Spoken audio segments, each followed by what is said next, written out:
오늘 말씀 제목은 예루살렘을 향해 앞서서 되겠습니다. 예루살렘을 향해 앞서서 부제목은 열심. 매년 4월이 되면 많은 생각들이 저는 스쳐 지나갑니다. 약 10년 가까이 된 세월호 사건도 생각나고요. 또 예전에 읽었던 젊은 베르테르의 슬픔 그런 책도 생각나고, 그래서 베르테르의 참 못 이룬 사랑에 대한 안타까움도 느껴지고요. 또 벚꽃이 아름답게 피지만 너무 속절없이 빨리 지는 거 볼 때 이런저런 생각들이 진다. 그렇죠? 진달래 피고 맴맴. 세상 각지에 피어나는 꽃으로 꽃물결로 상춘객과 등산객과 소생하는 만물을 느끼는 사람으로 지금 곳곳이 넘쳐납니다. 우리 마을도 얼마나 사람들이 많은지요. 보니까 왔다 갔다 출입하는 사람들이 엄청 많습니다. 하지만 우리 믿는 자들은 사순절과 종려주일, 고난주간 이를 통한 예수 그리스도의 큰 사랑의 보혈 그리고 부활로 이어지는 인류의 구원을 향한 행보 마디마디 되새겨보는 시간이 되길 바랍니다. 28절 말씀 먼저 봅니다. 예루살렘을 향하여 예수께서 앞서서 가시더라. 아멘. 앞서서 가시하여 하나님의 열심을 오늘 보게 됩니다. 예수님은 하나님 아버지의 뜻, 인류를 위하여 고난의 잔을 마시거라 라는 하나님 아버지의 뜻, 즉 다른 말로 너는 죽어야 한다라는 말씀이었어요. 이 뜻을 이루기 위해서 성큼 앞서서 가십니다. 앞서서 가요. 쫌생이들은 뒤에서 숨어서 가는데 대장부들은 또 대장들은 장군들은 앞서서 갑니다. 먼저 전쟁을 하는 것이죠. 영적인 싸움을 하러 주님은 들어가시기 위해서 앞서서 가십니다. 성경대로 성경을 성취코자 앞서서 가시는 겁니다. 하나님의 말씀을 자기가 청종하겠다는 예수 그리스도의 순종의 모습이 이 앞서서란 단어에 담겨 있습니다. 예수님의 걸음은 앞서서 자신의 길을 묵묵히 수행하시는 메시아적 걸음인 것입니다. 이 30절 보세요. 30절. 이르시되 너희는 맞은편 마을로 가라 하고 제자 2명을 보냅니다. 나귀 새끼를 구해오라고 합니다. 잡아먹으려고 구해오라 한 게 아니에요. 타고 가시려고 구해오라 하십니다. 여기서 예수님의 신적인 능력을 보게 됩니다. 어디 가면 나귀 새끼가 매여 있을 것이다 라는 거 알게 되죠. 그리고 그 나귀 새끼의 주인들이 뭐라고 할 것까지 다 알게 되고, 또 그 주인들에게 할 말을 제자들에게 그대로 전해주게 됩니다. 이것은 예수님이 신적인 능력이 지금 나타나서 알려주게 되는 장면입니다. 나귀가 있는 위치를 정확히 예수님은 알려줍니다. 주인들에게 할 말까지 넣어주게 되는 것이죠. 그래서 이런 말합니다. 누가 묻거든 주가 쓰시겠다 하라고 그대로 일러줍니다. 여기서 우리는 주라고 하니까 키리오스다는데 주인님, 그냥 제자들의 주인님, 주인 이래 생각할 수 있겠습니다만은 좀 더 넓은 의미가 되겠습니다. 주는 다시 말하면 누가 묻거든 이 나귀의 주인이 쓰시겠다 하라 이 뜻이에요. 예수님이 주인 아니죠. 세상적인 관념에서 그죠? 나귀의 주인들이 버젓이 있는데 나귀의 주인이 쓰시겠다 하라라고 주인들이 말하면 주인이 뭐라고 할 거예요? 지난주에 쓸 말씀이 제목이 비슷한데 적반하장이 되죠. 하지만 주님은 그 말을 그대로 전하라고 하죠. 사실 이것을 통해 우리가 알 수 있는 관념이 이 세상 모든 소유는 주님이 맡기신 것이고 우리는 그래서 청지기일 뿐이에요. 다 하나님이 주인이시다. 아멘.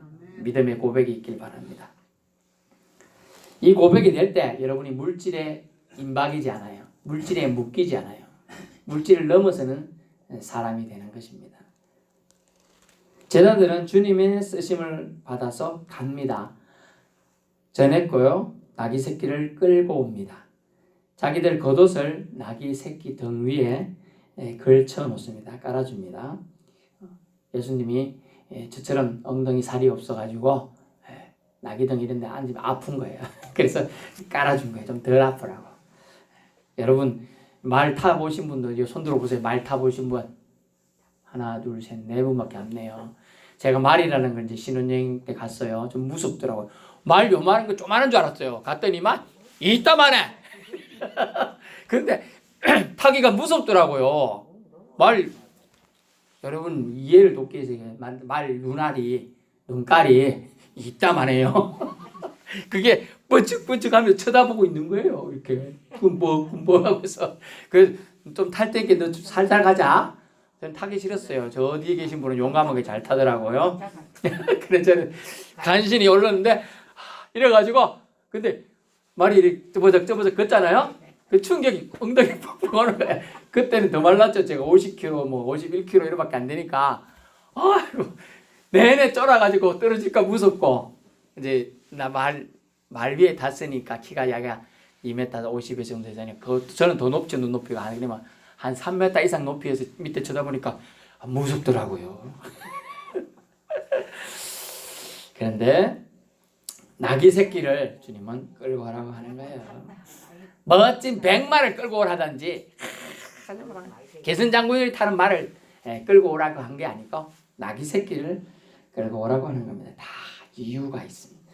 이게 제자들은 나귀 새끼를 끌고 왔어요. 그리고 다른 제자들은 자기들의 겉옷을 저 끌고 온 제자가 이름은 안 밝혔습니다만은 이 유대 지역에는 좀 날씨가 밤에 춥고 하기 때문에 겉옷이 없으면 밤에 얼어 죽기도 하고 고통스럽고 동상도 굴리고 말도 안 되는 얘기지만 말을 합니다. 제가 하여튼 겉옷은 생필품 아주 중요한 거예요.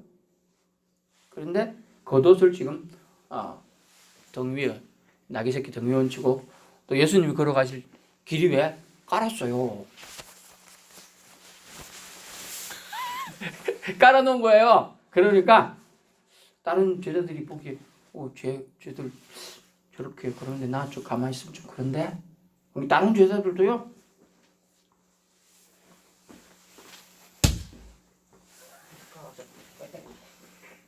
이렇게 깔아놓는 거예요. 그렇게 나귀 새끼를 예수님이 타고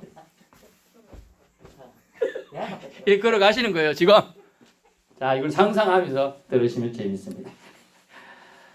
그렇게 지금 제자들은 자기들의 겉옷을 다른 본문의 병행구제들은 사람들이 그 모습을 보고서 사람들도 자기들의 이제 무리들이에요. 제자들 말고 무리들도 옷을 깔고 어떤 사람들은 이 이파리같이 종려나무 이파리같이 이렇게 생긴 거 이런 거예요. 넓적한 거 가시 같은 거 아니고 올리브 나무 같은 거예요. 그래가지고 막 깔아주고 어서 있어 막 이러면서 환영하고 막 그렇게 했어요.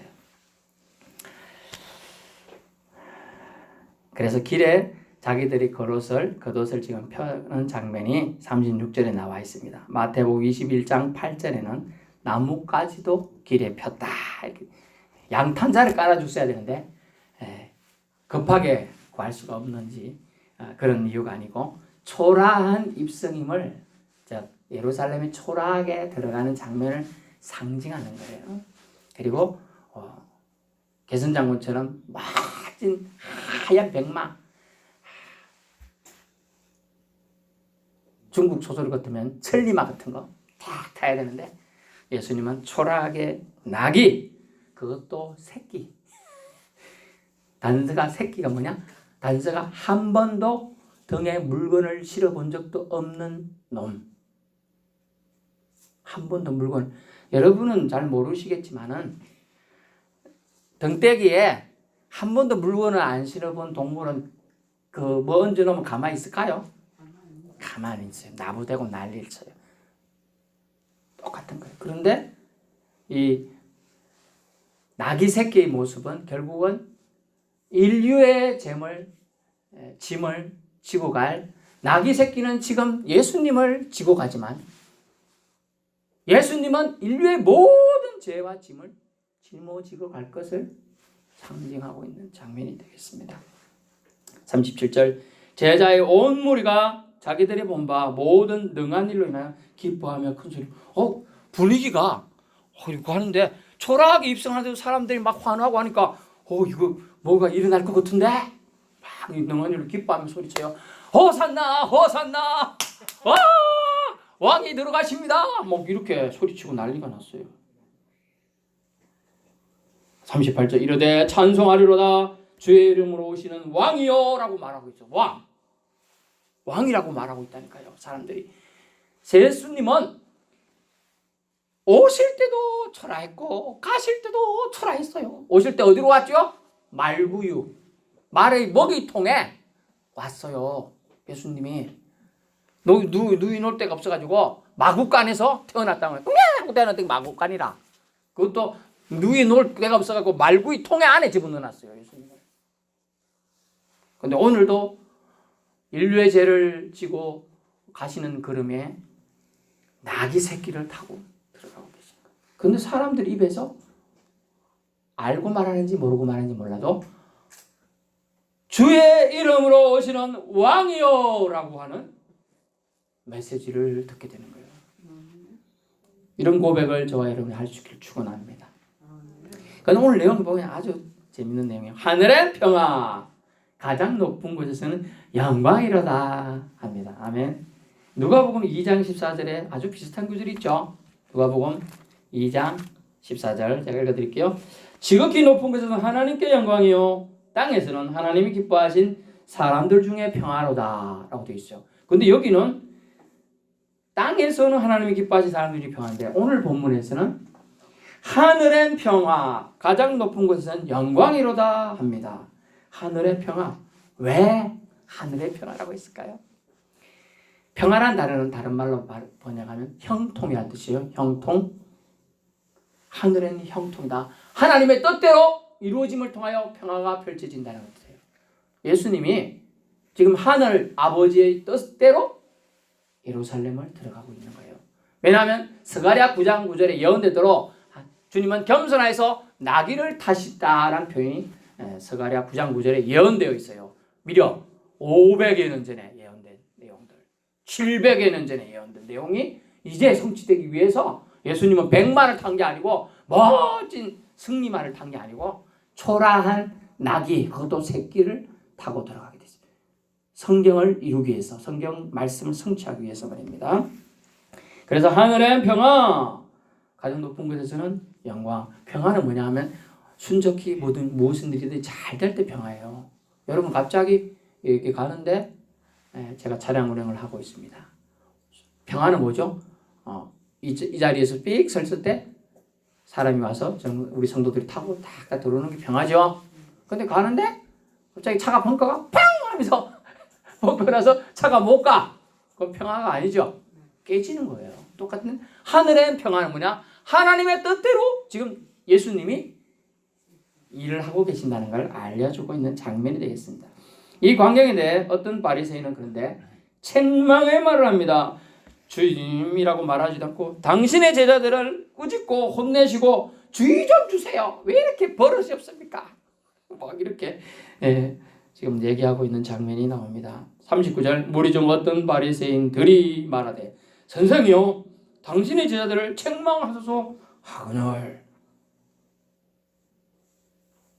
예수님의 대답이 뭡니까? 이 사람들이 침묵하면 돌들이 소리 지르리라 하시니라. 아멘. 제가 말씀을 준비하면서 한번 생각해 봤어요. 하나님은 모든 산자와 생물들의 주인이시구나. 아멘. 근데 하나님 모든 무생물의 주인도 되시는구나. 아멘. 돌 무생물이죠. 근데 돌이 사람들이 마땅히 하나님께 이사야 43장 21절을 근거해서 하나님을 찬양, 내가 이 백성을 지었나니 나를 찬송케 하려 함이라고 지었어요. 그 창조 목적대로 사람들이 자신이 왔는데 찬양하지 않는다, 자신을 높이지 않는다, 그러면 어쩐다고요? 그 사람들은 버리시고 무생물인 돌을 깨워서 찬양하게 하겠다는 거예요.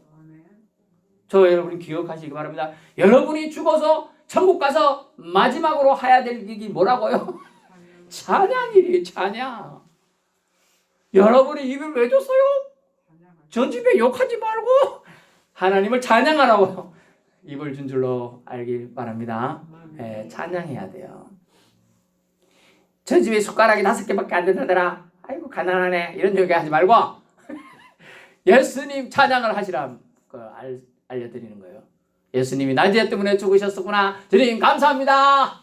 따라해보세요. 주님 감사합니다. 이런 말을 할 수 있어야 돼요. 입으로 고백하여 의를 이루는 거예요, 여러분. 완성을 하는 거예요. 구원을 완성. 자기가 말한 대로 되는 거예요.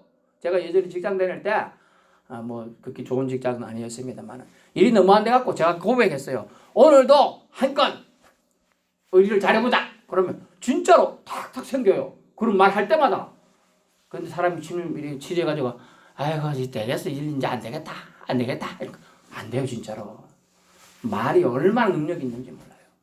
근데 하나님의 사람들은 하나님을 찬양하는 것이 가장 하나님 기뻐하시는 걸 여러분 깨달을 수 있기를 바랍니다. 그래서 이렇게 말합니다. 예수님은 너는 책망하느냐? 책망이 아니라 찬양해야 될지어다. 침묵하지 마라. 그렇지 않으면 네 자리가 없어질 거다는 거예요. 여러분이 예배 드려야 될 자리에서 예배 드리지 않으면 여러분의 자리가 없어질 거라는 거예요. 여러분 직장 생활에서 가장 곤혹스럽고 좀 참담한 징계가 뭔지 알아요? 직장에 뭐 있었어요. 일을 여러분 자리가 있잖아요. 앉아서. 근데 그분 앉는 자리를 빼버린다는 거예요. 그래서 계속 서 있게 만든다는 거예요. 심지어 그 책상을 밖으로 마당으로 빼내는 거예요. 나가라는 뜻이에요. 그래서 나가란 말 한 번도 한 적 없다 이런다는 거예요. 여러분 그렇게 말하면 부당해고 되거든요. 근데 여러분이 찬양해야 되고 하나님을 높여야 되는데 여러분이 그걸 안 하면 하나님은 여러분 자리를 빼내고 돌로 그 자리를 채우시겠다는 거예요. 돌로. 돌보다도 못한 존재로 여러분이 추락하게 되는 거예요. 여러분 생각해 보세요. 예수님은 신이시죠? 하나님이죠? 그 하나님이 인간의 몸을 입고 왔어요. 저보고 신 땡땡 목사를 저 밖에 있는 강아지 신도깨가 되라 이러면 제가 열받아서 못하겠습니다. 안 그러겠어요? 여러분 보고 개 취급하면 기분 좋겠어요? 개 자식이라고 해봐요. 욕해봐요. 기분 무지 나빠요. 근데 하나님이신 예수님이 인간의 몸을 입고 왔는데도 사람들이 알아볼 수 있는 인간의 몸을 입고 왔는데도 하나님을 찬양하지 않아요. 그래서 예수님은 슬퍼하셨어요. 오늘 알고 보면 예루살렘 입성은 호산나 호산나 이 소리를 듣지만 사람들이 옷을 펴서 벗어가지고 깔아주고 길가에 나뭇가지 깔아주고 이렇게 하지만은 정작 오늘은 어떤 날이에요? 자신의 죽음을 위한 걸음의 행보란 말이죠. 예수님이 한두 번 예루살렘에 올라갔겠어요? 최소 매년 성인 남자는 3번 올라가게 돼 있어요. 올라가는데 3번 올라가게 되는데 한두 번 올라간 게 아니잖아요. 아기 때부터 갔으니까 엄청나게 올라갔단 말이죠. 그런데 지금 입성은 뭐예요? 죽으시러 가는 거라고요. 죽으시는 거. 원래는 말로는 인간의 입장에서는 날 대신 죽으니까 그거 알았는지 몰라도 이렇게 한 박수 치지만은 어떻게 보면 아주 슬픈 그런 날이 돼야 돼요. 하지만 주님은 모든 걸 주 하나님 아버지의 뜻을 이루기 위하여 감내하시고 순종하시고 초라한 입성을 하시게 되었다는 걸 우리는 기억해야 될 줄 압니다. 예수님은 하나님의 뜻을 성취하고자 앞서서 예루살렘으로 들어가셨습니다. 하나님의 열심, 인간을 향한 하나님의 열심, 인류의 죄가 너무나 심해서 다 멸망했어요. 멸망시키려 하고 멸망시켰죠, 홍수로. 그러나 그럼에도 불구하고 또 하나님은 그들을 불쌍히 또 노아와 8식구를 살려줬단 말이죠. 그랬는데 또 인간의 죄가 가득 차버렸어요. 도저히 해결할 방법이 없어요. 그래서 하나님 보좌 우편에 앉아 계신 예수 그리스도가 저를 보내사 저렇게 저 인류를 죄를 위하여 방법을 주시옵소서. 이렇게 된 거죠. 그래서 내려온 겁니다. 그런데 예수님은 사람으로서의 삶을 너무나 사시고 계셨기 때문에 힘이 들었습니다. 인간의 옷을 입었다는 뜻은 인간처럼 생각하고 인간처럼 살고 화장실 가야 되고 코도 풀어야 되고요. 먹어야 되고요. 먼지 마시면 숨쉬기 힘들고요. 다 이런 거 다 느끼고 있었어요. 근데 예수님은 앞서서 하나님 아버지의 뜻을 이루기 위하여 하나님의 열심을 이루기 위하여 앞서서 들어가셨습니다. 여러분, 우리는 연약합니다. 우리가 주님보다 절대로 앞서서 가면 안 돼요. 성령보다 기도보다 앞서서 행하는 것이 아니라 하나님이 앞서서 말씀하시는 여러분이 일을 하고 행동해야 됨을 알 수 있어요. 순간순간 하나님의 뜻을 예언대로 성경대로 이루어 가시려고 앞서서 가십니다. 이 과정 중에 사람들이 행동해서 믿는 자의 모습은 어떠해야 될지 잠시 되짚어 봅니다. 먼저 주님의 쓰심에 반응하여 나귀를 내준 주인들 입장으로 한번 가보겠습니다. 알았든 몰랐든 주가 쓰시겠다 하니까 뭔 소리야 내가 주인인데 하지 않고 그들이 내주었다는 거죠. 순종했다는 거예요. 근데 이게 어떤 의미에는 보면 제자들이 풀어서 간 것처럼 이렇게 나오지만은 나귀를 이제 매듭 지나서 묶고 놨단 말이죠. 나귀를 묶고 놓으니 도망 안 가도록 나무에 묶잖아요. 근데 그 제자들이 대부분의 제자들이 뭐예요? 직업이 어부들이고 이러다 보니까 그 매듭을 좀 풀지 못했는 것 같아요. 안 풀리 왜 이렇게 꽁꽁 묶고 놨어? 이렇게. 그래서 주인들이 어떻게 했느냐? 와서 풀어주었다. 그리고 뭐예요? 죽기 싫으면 안 풀면 되잖아요. 뭐 칼 없으면 못 자를 거 아니에요. 근데 뭐한데 왜 그 끈을 풀고 있는 거예요? 그러니까 아니 이렇게 쉽게 당겼으면 툭 당겨 끌렸으면 딴 데 보는 사람이 벌써 가져갔을 수도 있어요. 근데 안 풀리니까 뭐하는데 그러고 있어요. 그러니까 주님이 쓰시겠다 합니다. 내가 주인인데 누가 쏜다고 그래? 우리는 이 단어를 이해 못하지만 이 주라는 단어를 나귀의 주인님이 쓰시겠다 합니다. 이렇게 말했어요. 제자들이. 그러니까 그래요? 그들은 풀러서 준다. 이건 뭐예요? 순종이죠. 풀어주는 거예요. 자기들이. 가져가시오가 아니고 풀어주시오. 제자들 중에 둘 먼저 간 사람 주께서 가라 하실 때 끌고 오라 하실 때 싫습니다 라고 하지 않았어요. 순종하여 가고 그대로 전합니다. 제자들은요. 그래서 오늘 대하나가 제자란 단어예요. 사도 보내심을 받았다. 제자들 훈련됐다 이 뜻이에요. 3년 반 훈련된 제자들이 뭔 이유가 있겠지 하고 간 거예요. 이게 순종인 거예요.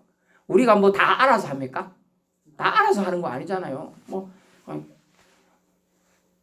여러분이 나이가 한두 살 적어요? 저기 서포에 있는 약사보다 나이 대부분 할머니들 많잖아요. 그죠? 서포에 있는 약사부잖아요. 근데 그 약사가 이거 먹어야 됩니다. 이 약 하루에 2알 먹어야 됩니다. 뭐 할까 하면 알겠습니다 하지요. 왜 그래요? 약사가 여러분은 약에 대해서 더 잘 알죠? 여러분이 다른 지혜는 여러분이 더 잘 알아. 소라껍질 또 뭐죠? 바지락 까는 거 여러분이 더 잘해. 하지만 약에 대해서는 그분이 더 잘 알기 때문에 약사의 말을 듣는 거예요. 동일하게 우리가 생각해 볼 것은 제자 둘이 가라 할 때 예수님이 가라 할 때 하나님이신 예수님이 가라 할 때 순종해서 가는 거예요. 나는 모르지만 예수님은 아실 거야. 어디에 가면 있다고 하고 어떻게 말하고 데리고 오라고 다 하잖아. 이걸 예수님의 권위를 인정한 거죠. 그래서 예수님 위에 진짜 가보니까 나귀 새끼가 있어요. 진짜로 가니까 그 사람들이 어찌하여 푸느냐라고 말을 해요. 똑같잖아요. 지금 예언대로 가니까 있고 예언대로 누가 그 질문을 던지고 그럼 난 예언대로 말하면 되네. 예언대로 말을 해요. 그리고 가지고요. 그러니까 이거 주님이 신적인 분이 하나님의 능력이 있는 것이다 하고 하나님을 높이기 위해서 깔아주는 거예요.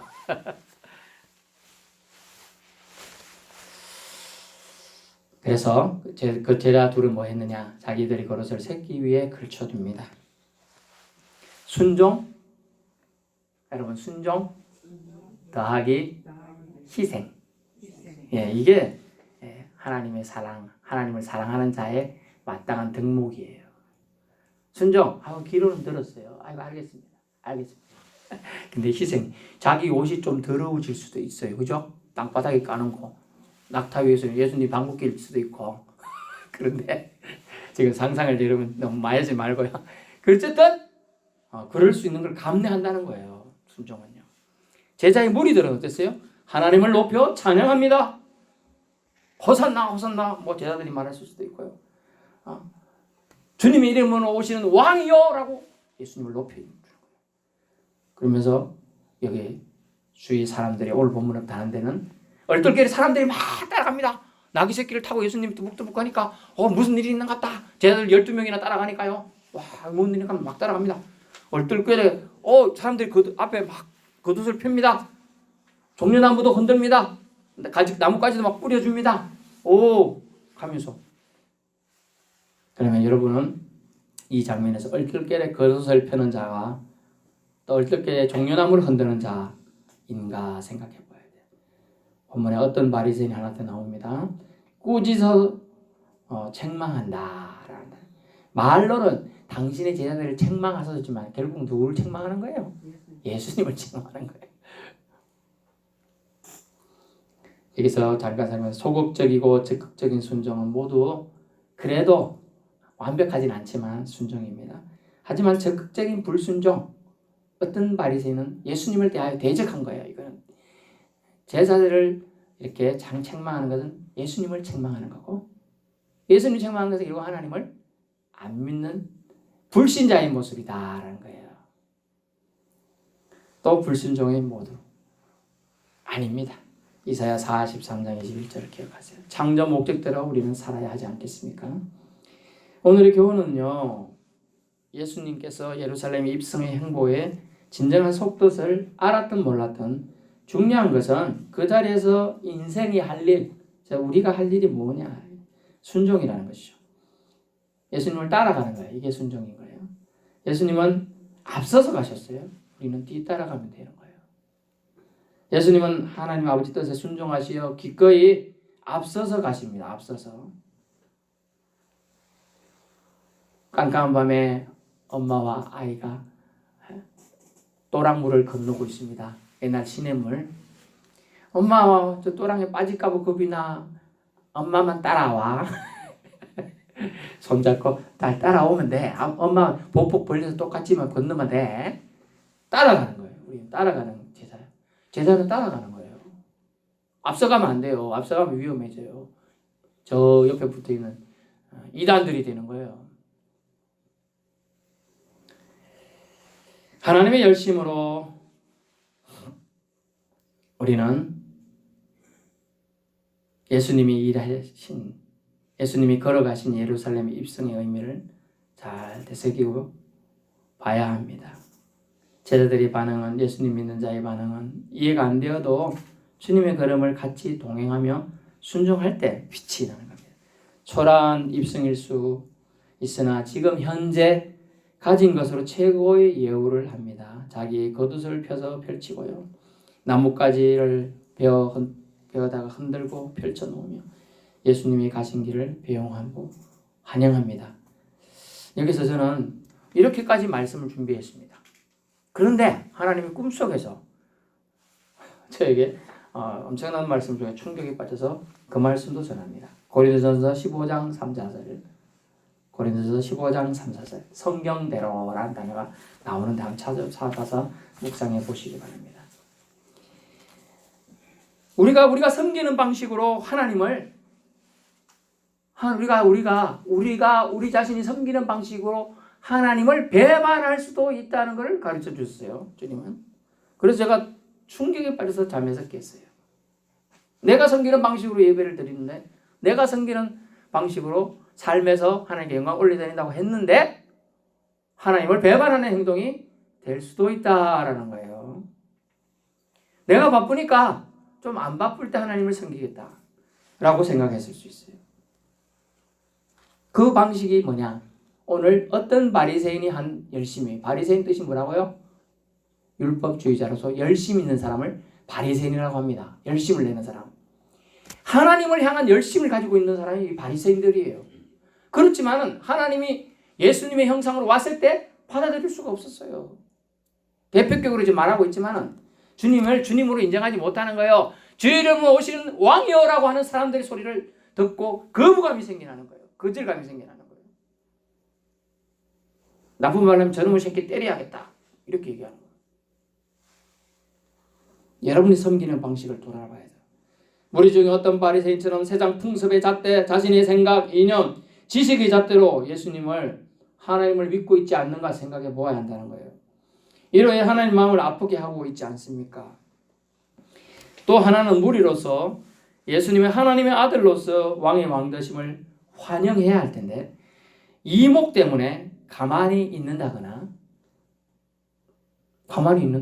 교회 갑시다 하는 다른 사람, 아이고 집에도 교회 가나 하는 그 손가락질이 무서워서 교회 가는 걸 주저하는 거, 그걸 말해요. 또 자기 의문에 취해가지고 자기 만족 때문에 박수치고 환호하고 겉옷을 펼치는 거, 나뭇가지 까는 거, 이것도 다 하나님은 우상숭배가 될 수 있다고 저한테 말씀해 주셨어요. 그것도 자기 도취에 빠지는 자, 우상숭배가 될 수 있다는 거예요. 이것은 주님이 기뻐하시는 행동이 아니라는 거예요. 오늘 본문에 이해가 안 되지 않는 행동이 많습니다. 나귀 새끼. 보통의 나귀는 거절하고 태우지 않습니다. 몸부림쳐서 탈 수가 없어요. 순종해서 가시는 거예요. 예수님, 신이면 인간은 왜 죽을 필요가 없어요. 그런데 예수님은 저와 여러분을 사랑하는, 따라해보세요. 사랑 때문에 그 길을 걸어가시기를 선택하시고 나귀 새끼를 타시고 가시는 거예요. 예수님은 하나님을 사랑하셨어요. 저와 여러분을 또한 사랑하셨습니다. 여러분, 하나님께 영광이 되지 않는 것, 다른 목적이 우선되어 한 행동은 모두 다 우상숭배라고 말하고 있습니다. 고린도전서 10장 14절, 우상숭배를 피하라 라고 말하고 있습니다. 정년주일이라고 있지만 우리는 이걸 매년 드리는 그냥 형식적인 예배라고 친다면 이것도 우상숭배에 지나지 않아요. 여러분이 누군가의 기도처럼 영과 진리로, 신령과 진정으로 드려지지 않는 예배는 다 우상숭배에 지나지 않는다. 하나님은 그런 예배를 받으시는 게 아니라 우리를 대신해서 죽게 하신 예수님을 죽게 한 것을 설파하실 수도 있다는 거예요. 그것 때문에.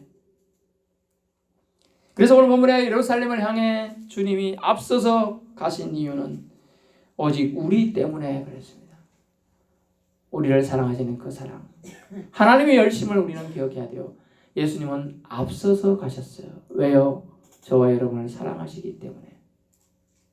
사람들이 손가락질, 유대인이 왕이라고 하고 주님은 오시는 이어 왕이라고 했는 사람을 겨우 나귀 새끼 타고 오냐? 나 같으면 차라리 창피해서 걸어가겠다.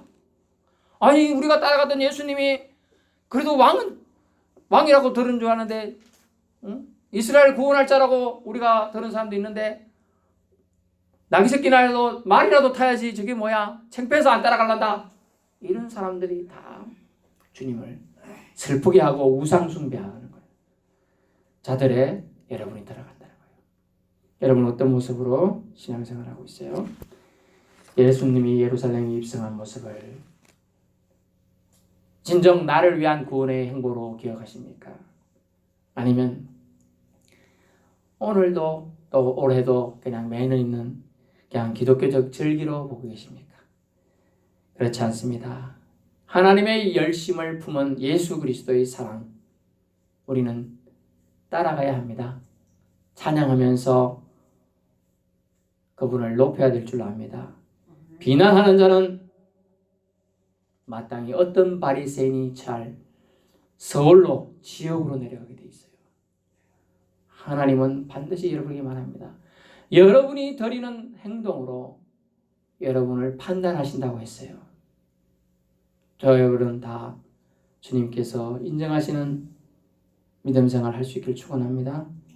주님의 순종 앞에 모든 것이 순종해야 합니다. 주님을 찬양해야 할 때 지금은 보라, 지금은 은혜 받을 만한 때요, 구원의 날이로다 했어요.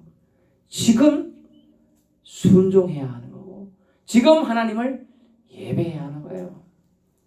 예배보다 다른 그 무엇이 여러분 마음을 차지하고 있다면 여러분의 마음은 이미 우상에 점령당하고 있는 거예요. 그래서 세례 요한은 말했습니다. 회개하라 라고 선포합니다. 하나님 나라가 가까이 왔느니라. 그래가지고 엉뚱한 사람들이, 하나님 택한 영혼들이 아니라고 생각하는 사람들이 유대 율법주의자들과 제사장들과 서기관들과 바리새인들이 와가지고 우리는 어떻게 해야 될까 하니까 세례요한은 뭐라고 했어요? 독사의 자식들아, 누가 너희들을 회개해서 천국 가라 하더라고. 오히려 저주를 퍼부었어요. 여러분, 분명히 여러분 앞에 여러분의 행동에 의한 판단이 이제 시작될 겁니다. 저는 그것을 보고 있고 느끼고 있습니다. 저 역시도 완전치는 못합니다. 목자 이끌고는 갑니다. 그러나 물을 먹일 수는 없어요. 여러분이 먹어야 돼요. 구원의 길을 제시는 합니다.